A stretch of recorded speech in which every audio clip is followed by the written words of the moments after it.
All right, Chairman, this is the Iowa Party booth here at the State Fair. Tell me about what goes on here specifically. It depends on the day. During the fair, we're going to actually let each of our 13 candidates that are actually spending time in Iowa, they get to take over our booth.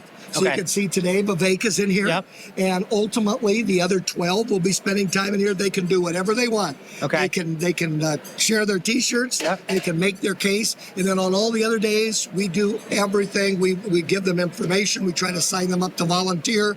We're basically just here to counteract what I call the ghost town across the aisle there, which is the Democratic Party. How big of a deal is it that Democratic candidates have shunned Iowa? I mean, it's not just the fair, it's the caucuses, the whole process. How has that gone over? And frankly, how have you been able to utilize that as an opportunity? Former Democratic congressman from Eastern Iowa just said, we're not going to the fair. We don't see any shows that my wife and I like. Claire Celsi, who's one of the far left mouthpieces on Twitter for the Democratic Party, she's not coming here because she says the governor has too much control over the fair, which is of course ludicrous. I couldn't draw a better game plan to make us look good. It's absolutely stunning and tone deaf on their part. And so the interesting thing is, do you think it's sort of a bridge too far? Meaning, can they ever come back now and try to get Iowa back in play, or is it gone? I don't know. As a chair that is interested in maintaining this over the long haul, I'm a little wary. We do have tendencies to be independent. We have swing tendencies in this state. I think if they did it right, they told Joe Biden, you are wrong for giving Iowa and the Middle West the middle finger, and stand up for themselves, maybe they could recover. Right now, basically what they're saying is, okay, they won't even set their date when they're going to have their caucuses.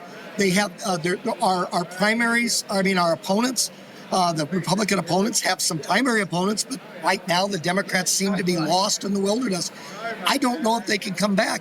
And as a Republican chair, instead of doing a victory dance, part of me is thinking, I hope your incompetency when it comes to these caucuses does not carry over on us. I mean, I at least need somewhat of an opponent at this point right now. This is insanity.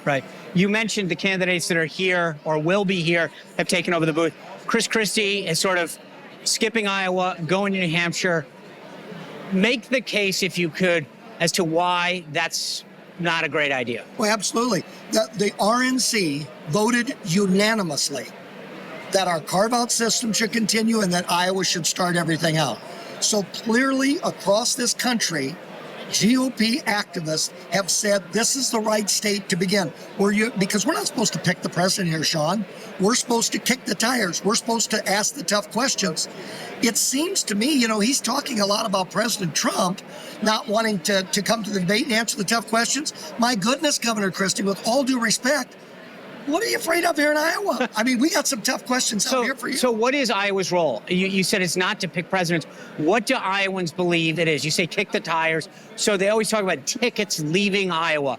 What do you see the role of the Iowa caucuses on the Republican side? Twofold. Fair playing field where, like Kim Reynolds, myself, are vigilantly neutral and everybody gets a shot.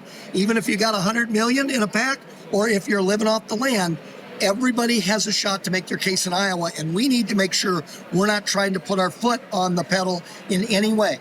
But more importantly, there are more than one ticket out here. Certainly whoever wins Iowa is going to get a momentum drop. There's going to be a contest for second. You and I both know whoever ends up second is also going to get a momentum drop. And then we've got about 5 or 6 candidates here that for the very first time are introducing themselves to Iowa. If, for instance, Mayor Suarez would rise and get 5th place, that's a news story. So we got multiple avenues, and I really believe that this is the right place to start. And I'm just proud of what our people are doing. What you've been doing this chairmanship for 9 years now, is that right? What has, if candidates are coming here and looking for a tip, what is the one thing that you could say, hey, I've seen this work? Be truthful to us. Don't give us a slip and run. So, for example, if you disagree with let's just say, let me give you a good solid example. Ethanol. Okay? Ted Cruz was no friend of ethanol. Obviously, ethanol is a very important topic out here. What did Ted Cruz do, who won the caucuses in 2016? He basically told Iowans. He was up front with them. Most of our Republicans do not demand purity. They believe in what Reagan said. Agree with me 80% of the time, it makes us allies, doesn't make us 20% enemies. And so be truthful with them. If they're having a conversation like you and I are and looking each other in the eye, tell them if you disagree. Tell them if you have a problem with farm subsidies. Tell them if you have a problem with some kind of a policy that Iowans may be in favor of. Be truthful. We're not going to demand you agree with us 100% of the time. In fact, we're going to appreciate the political guts. So someone shows up to Iowa and says, "I'm a vegan. I don't eat pork." That might not go over well, but it's not a kill shot. I agree, and I would probably.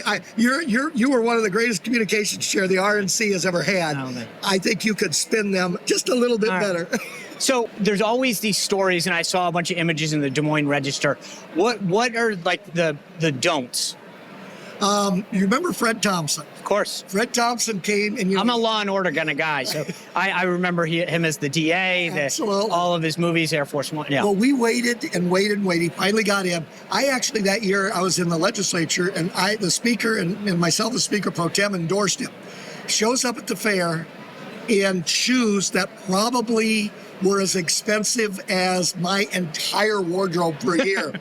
He's riding around in a golf cart with those Gucci shoes, and I'm thinking, oh. So no. Lord. So is it the shoes, the golf cart, or both? Everything. Everything. Be Iowan. Be yourself. I was thinking about that this morning.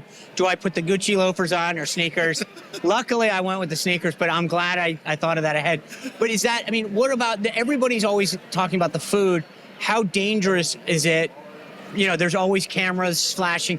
How big of a deal is it to be eating out here and not paying attention? If there's stuff dripping off the food, yeah, and you've got a moment where it's coming down the sides of your face, and you've got to catch it like this, they catch it kind of like, no, because that will be replayed on Twitter.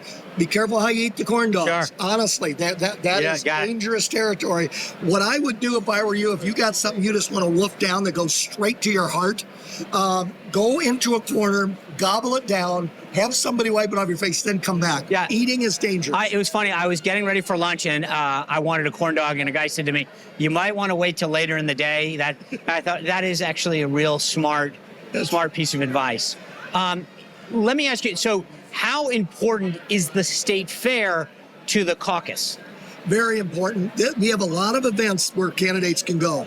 This is the one event that goes straight to multi-generational tradition. I mean, when a candidate comes here and meets a potential caucus voter on their terms, you are tying into a trend of that family may have been coming here for literally 5 generations, orient their entire summer. It also says something about your acknowledgement of rural and small town Iowa. So you are not only tapping into meeting a lot of people and showing people that you're willing to face the questions, you are also tapping into something that is quintessential Iowan as anything I know. Let me ask you, if you guys are, you and Governor Reynolds, as you said, are 100% neutral in this. But if you had to pick somebody who would be the best vice president, who do you think would be the best vice president? I believe our bench is so strong. Really? That there is any of those. You think any of them could be vice president? See, if I say no, you're going to ask me which one. No, just that you brought it. You said our bet. I'm saying the majority of them could be considered for vice president. Right. Yeah. If Kim Reynolds, I think, actually, I asked her. I think she'd be a great vice president. I'm on the. You know what? I'm not only on the Kim Reynolds train for vice president.